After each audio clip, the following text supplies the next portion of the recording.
Hello বন্ধুরা, cooking with Armina রান্নাঘরে আপনাদের সবাইকে ওয়েলকাম জানাচ্ছি। কখনো কখনো রান্নায় খুব বেশি কিছু লাগে না, একটা ছোট্ট টুইস্টই যথেষ্ট। আজ সেই টুইস্টটাই হলো মৌরি। আর রুই মাছের সঙ্গে মৌরির এই জুটিটা যে এতটা জমবে, রান্না না করলে বিশ্বাসই করবেন না। আজ তাই বানিয়ে ফেলি একেবারে ঘরোয়া স্বাদের, সুগন্ধে ভরা আর ভাতের সঙ্গে একেবারে জমে যাওয়ার মতো মৌরি রুই। প্রথমেই কড়াইতে দিয়ে দিলাম 1 চামচ মৌরি। মিডিয়াম ফ্লেমে মৌরিটাকে হালকা ড্রাই রোস্ট করে নেব।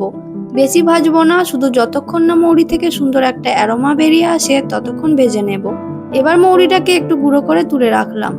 এবার মাছের পালা। রুই মাছের টুকরোগুলোকে দিয়ে দিলাম 1/2 চামচ লবণ, সঙ্গে গোলমরিচের গুঁড়ো আর হলুদের গুঁড়ো। হলুদের গুঁড়োটা একদম অল্প দিয়েছি যাতে কালারটা হালকা আসে। সবকিছু মাছের সঙ্গে ভালো করে মেখে নিলাম যাতে প্রতিটা টুকরোই মশলার ফ্লেভার সুন্দরভাবে লেগে থাকে। এখন তৈরি করে নেব আমাদের এই রান্নার আসল ফ্লেভার বেস। মিক্সিং জারের মধ্যে দিয়ে দিলাম একটা মিডিয়াম সাইজের পেঁয়াজ কুচি, 5টা কাঁচা লঙ্কা, 10-12টা কাজু আর 1 থেকে 2 চামচের মতো চারমগজ আর 1/2 চামচ মৌরি। নাম যখন মৌরি রুই, তখন মৌরিকে তো একটু স্পেশাল ট্রিটমেন্ট দিতেই হবে। অল্প জল দিয়ে সবকিছু একেবারে মিহি করে পেস্ট বানিয়ে নিলাম। এবার কড়াইতে সরষের তেল গরম করে ম্যারিনেট করা রুই মাছগুলো একে একে দিয়ে দিলাম। মাছগুলো দুপাশ থেকে সুন্দর লাল করে ভেজে তুলে রাখলাম।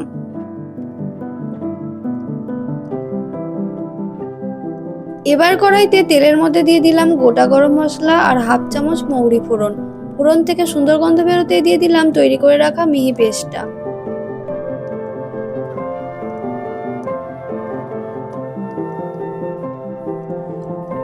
এবার মশলাটা ভালো করে কষিয়ে নিতে হবে। মশলা থেকে কাঁচা গন্ধটা চলে গিয়ে যখন তেলের সঙ্গে সুন্দরভাবে মিশে আসবে, তখন দিয়ে দেব আদা রসুন বাটা। এটাও ভালো করে ভাজতে হবে যতক্ষণ না আদা রসুনের কাঁচা গন্ধটা একেবারে চলে যায়। এবার দিয়ে দিলাম 1/2 চামচ লবণ, 1/2 চামচ হলুদের গুঁড়ো আর 1 চামচ গোলমরিচের গুঁড়ো। সবকিছু ভালো করে মিশিয়ে এবার মিক্সিং জার ধোয়া জলটুকুও দিয়ে দিলাম। এতে পেস্টটার একটু অপচয় হবে না আর সেই ফ্লেভারটাও চলে আসবে রান্নায়। এবার দিয়ে দিলাম টক দই। আর এখানে একটা ইম্পর্টেন্ট ব্যাপার, গ্যাসের ফ্লেম একেবারে লো করে দিতে হবে। একেবারে লো ফ্লেমে ধীরে ধীরে মশলাটা কষাতে থাকবো। তাড়াহুড়ো না করে ভালো করে কষালেই কিন্তু গ্রেভির আসল টেস্ট বেরিয়ে আসবে। মশলা যখন সুন্দর করে কষে তেল ছাড়তে শুরু করবে, তখন প্রয়োজন মতো জল দিয়ে দিলাম।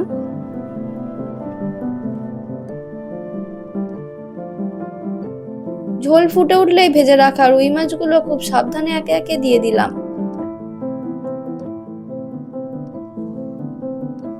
এবার দিয়ে দিলাম অল্প একটু চিনি। এই চিনি কিন্তু রান্নাটাকে মিষ্টি করার জন্য নয়, বরং টক ঝাল মশলার ফ্লেভারটা সুন্দরভাবে ব্যালেন্স করার জন্য। আর সবশেষে ড্রাই রোস্ট করে রাখা মৌরি গুঁড়োটা দিয়ে দিলাম।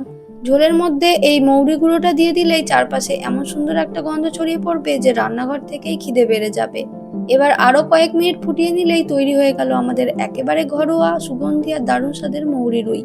রুই মাছের সঙ্গে মৌরির এই কম্বিনেশনটা সত্যি একটু অন্যরকম। আজকের মৌরি রুই রেসিপিটা আপনাদের কেমন লাগলো অবশ্যই কিন্তু কমেন্ট করে জানাবেন। আজ তাহলে এই পর্যন্তই বিদায় নিচ্ছি। সবাই ভালো থাকবেন, সুস্থ থাকবেন।